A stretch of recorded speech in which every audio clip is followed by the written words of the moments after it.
These Joy-Con, they are a changin', evolving, shifting, adding, growing, metallicizing. What's going on, everybody? It's Zach from SwitchForce. Today, I wanted to take an in-depth look at the Joy-Con, where the new buttons are going to be, and how the new features should lead us to a better, bigger Joy-Con controller. So let me know what you think in the comments down below. We've got some images to go alongside, like our actual current Joy-Con, to see exactly where the new buttons will be, speculate on what they'll be for, and then kind of just go over the overall design changes. So the first thing we know is that the Joy-Con are bigger. These are pretty small. I have very small hands, and these are really tiny even for me. I think it's going to be a lot more ergonomically friendly and a lot better for longer play sessions if these controllers are bigger, which they're said to be from the Vandal report and from the MobaPad report. Now, they also are said to have magnetic connections instead of these rail systems, which personally I am happy for. I think the rails are like clever, but I do think if the magnets are strong enough, that will be a nicer, easier way to slide these things on. Now, these little interior buttons are said to still be there, which to me is surprising, and it's something that I kind of misinterpreted when I first read the leaks from MobaPad in particular. The SL and SR buttons are the metallic buttons. I thought they meant the L and R buttons up on top, and so it would give it a nice metallic shine, but instead it's going to be these interior buttons. Now, I hope that the metallic nature makes them more depressible, because right now, like, they're pretty hard to press. It doesn't really feel like much is happening, and I think better buttons is one of the biggest improvement that the Joy-Con can have overall. Like, they're tiny, they have a very short, like, quick to click, which in some ways is nice, but for most games, I don't want to be playing with these. And if I'm ever playing multiplayer, like, these SL and SR buttons, like, they're not good. So hopefully the metallic nature, maybe it helps the magnetism, but I also hope it helps with pressing them and making it a more palatable experience. Because right now, like, this is not good. You're gonna need a bigger Joy-Con, a better stick, better buttons, and definitely better SL and SR in order to make that like a desirable way to play in any way, shape, or form. Now let's go to the new buttons, because we do have imagery on where these new buttons are supposed to be. The first new button is going to be below the home button, only on the right Joy-Con. And to me, this is so low on the controller, you cannot really press it if you're holding it in the traditional way. If you're holding a Joy-Con traditionally, you can press the home button, but getting here is very awkward. That means to me, it's most likely going to be some sort of system UI feature type button. We have the screenshot and the record button on the left Joy-Con, obviously the home button on the right Joy-Con. What else could they put on there? Maybe there's some sort of like, you got the pause up here with plus and minus. I don't know what this one could be for. It's very hard for me to know without knowing the system. Perhaps it ties into some sort of new feature. If Nintendo Switch does have like a camera or something on it, the new console, like maybe that accesses the camera. This button though, I do not believe will be for gameplay, unless when you turn it sideways, now the button is giving you something, but it doesn't really make sense. The right Joy-Con is already the least preferred handheld controller because the stick is straight in the middle. I don't think you'd be then pressing a button to the left. That button has to be UI related. It has to be a new feature that we can't possibly predict.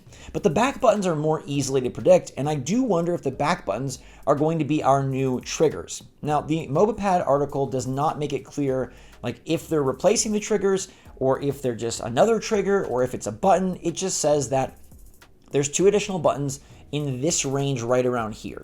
I assume that because they're saying additional, they will keep these triggers, but I wonder if it's going to be better triggers with more movement.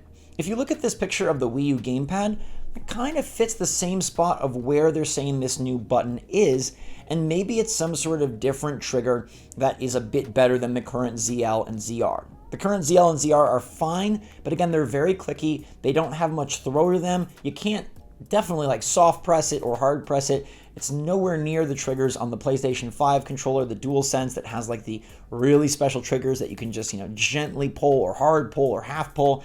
These are very limited in terms of their range, and I would love to see better triggers. So my hope is that these 2 buttons down here are either an alternative trigger or a better trigger, even a replacement trigger. Like, maybe the L buttons can be bigger, the L and R, and we can move the ZL and ZR down. Maybe there's some confusion with this button specifically, especially if MobaPad has not actually seen the console. If they're reaching into a box and feeling it, maybe we're having a little bit of cross streams.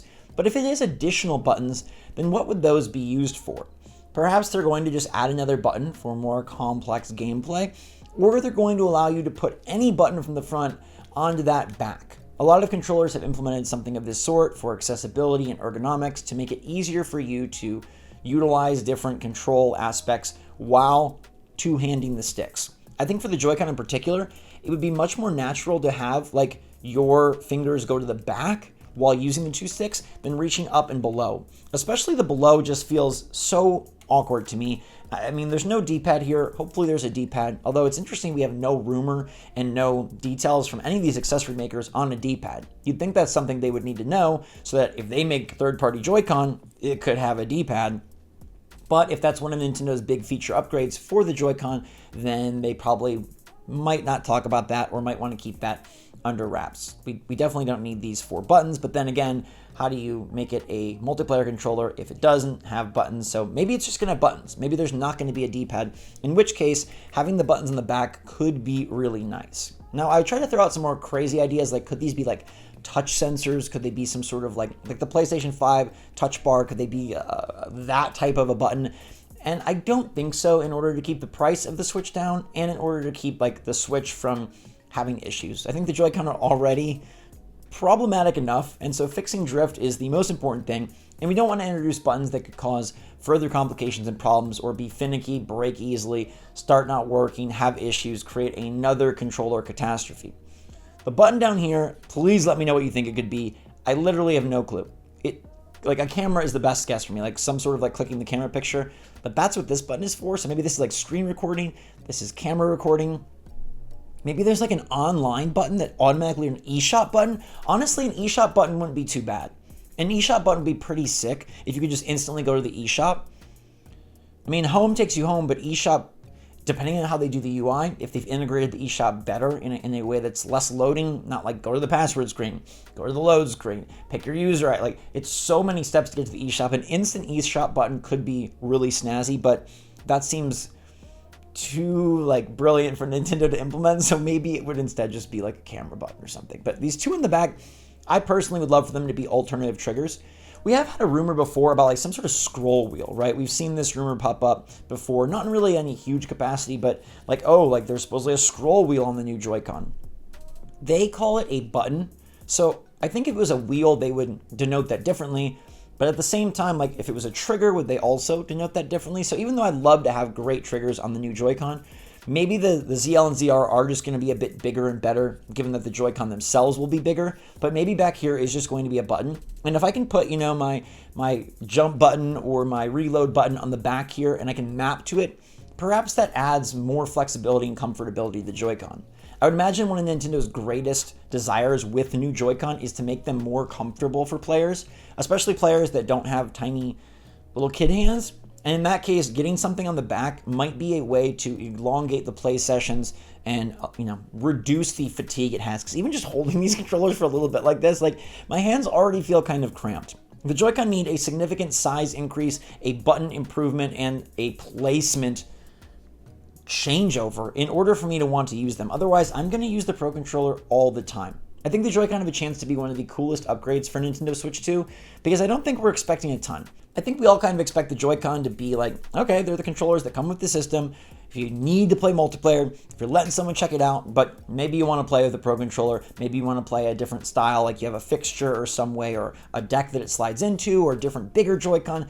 These are not really, I don't think, like something people are imagining is going to improve amazingly. So if Nintendo can come out the gates with great Joy-Con, incorporating some of the features we talked about and these new buttons with their interesting placement, we could be in for a real treat. If the system itself is awesome, that's to be expected. But if there's new features, new twists, and a way to really improve the ergonomics and the control of the system, I think that elevates Switch humongously. And remember, Switch isn't just a home console, it is a portable console as well. So while Nintendo is obviously enhancing the internals for the home console experience and maybe the screen as well for the portable experience, enhancing the Joy-Con would dramatically make this a much more easy to take with you and handheld play type device without needing more accessories. And unless Nintendo is going to sell you some sort of accessory that attaches the Pro Controller itself, it behooves them to make the Joy-Con comfortable, because then you'll buy more Joy-Con. And if you buy more Joy-Con, Nintendo is really happy. I'm really happy that we're just starting to piece together what this system is going to look like and be like, and we've got a good idea of the Joy-Con with metallic interiors, buttons on the back, a new button on the front, a bigger form factor, magnetic connection, and still the same detachable, rounded shape that we've come to tolerate, or maybe sort of love in some cases. Anyways, let me know what you think in the comments down below, everybody. That is a cool deep dive into the Joy-Con 2.0, I guess we'll start calling them. But let me know what you think. Thanks so much for watching. Stay safe, stay healthy, stay happy, stay positive out there. And until next time, SwitchForce out.